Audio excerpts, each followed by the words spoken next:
Terima kasih Anda masih bersama dengan kami dalam Berita Semarang. Kita ikuti kembali 3 berita utama hari ini.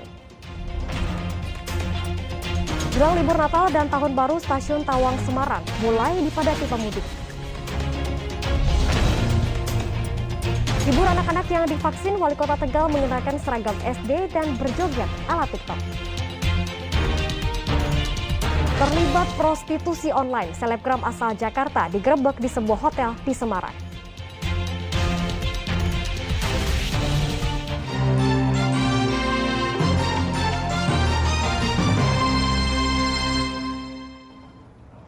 Seorang selebgram perempuan bersama perempuan asal Brazil digerebek di sebuah hotel berbintang di Kota Semarang karena terlibat prostitusi online. Selebgram perempuan itu mematok tarif 25 juta rupiah untuk kencan semalam.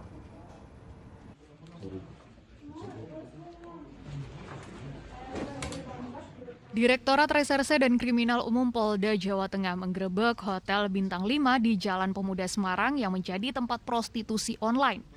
Dari video amatir terungkap polisi menangkap selebgram perempuan berinisial TE asal Jakarta yang tengah melayani tamu. Di kamar berbeda, polisi juga mendapati perempuan asal Brazil tengah melayani pria hidung belang.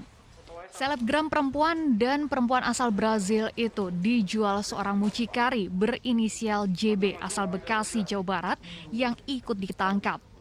Berdasarkan hasil pemeriksaan, selebgram TE mematok tarif 25 juta rupiah untuk kencan semalam. Di mana modus operandinya adalah mempekerjakan orang atau korban sebagai PSK untuk melayani tamu dengan tarif yang cukup luar biasa, yaitu sekitar 25 juta. Dengan praktek kegiatan tersebut, pelaku, di mana pelaku mendapat keuntungan 13 juta. Polisi menetapkan mucikari JB sebagai tersangka dan dikenai pasal tentang perdagangan manusia dan prostitusi. Jasa prostitusi itu ditawarkan mucikari JB secara online. Ia mendapat bagian 13 juta rupiah. Berapa lama? Dengan yang satu baru kemarin pas mau berangkat. Dengan satu mau berangkat. Dengan yang orang Indonesia? Yang orang Indonesia itu sekitar 2 tahunan. Dengan yang pertama itu sebagai apa? Maju. Tadi manajemen aja Pak. Manajemen. Polisi menyita bukti transfer uang muka sebesar 20 juta rupiah dan sejumlah alat kontrasepsi baru dan bekas dipakai. Sementara selebgram perempuan dan perempuan asal Brazil tersebut tidak ditahan karena dianggap sebagai korban perdagangan orang. Agus Hermanto melaporkan dari Kota Semarang. Kepolisian Resor Kota Besar Semarang memusnahkan sabu-sabu seberat 8,4 kg yang dipasok dari Kalimantan. Pemusnahan dilakukan dengan mesin insenerator di halaman Maporestabes Semarang. Turut hadir pihak BNN dan Kejaksaan. Sabu-sabu ini diselundupkan dalam truk dari Kalimantan melalui Pelabuhan Tanjung Mas Semarang. Rencananya narkoba ini akan diedarkan pada malam Tahun Baru. Polisi menangkap satu tersangka bernama Helianto Kosim asal Kota Waringin, Kalimantan Tengah.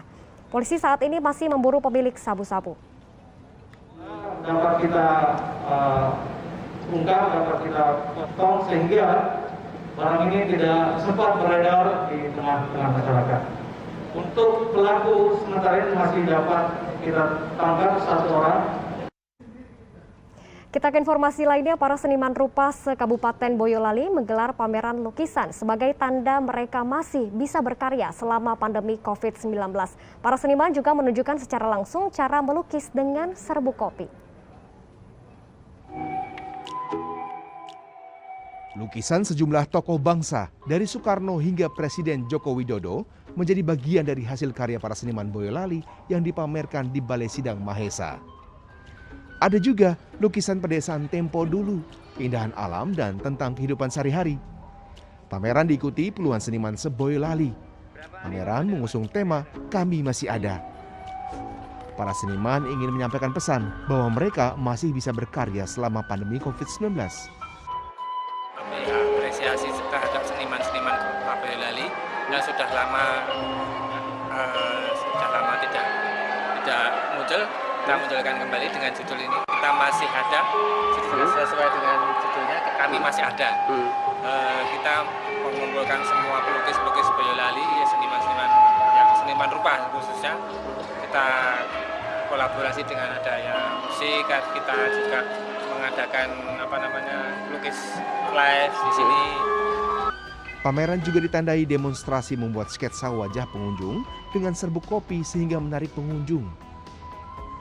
Tentu tidak gratis, pengunjung harus membayar Rp50.000 untuk satu sketsa wajah.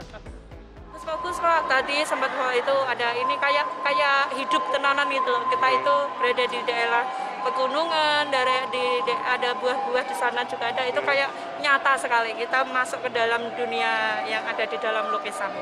Hasilnya sangat bagus sekali dan membuat inspirasi bagi masyarakat Kabupaten Boyolali. Pameran ini diharapkan bisa menggairahkan kembali perekonomian para pelukis di tengah situasi sulit pandemi COVID-19. Yulianto melaporkan dari Kabupaten Boyolali.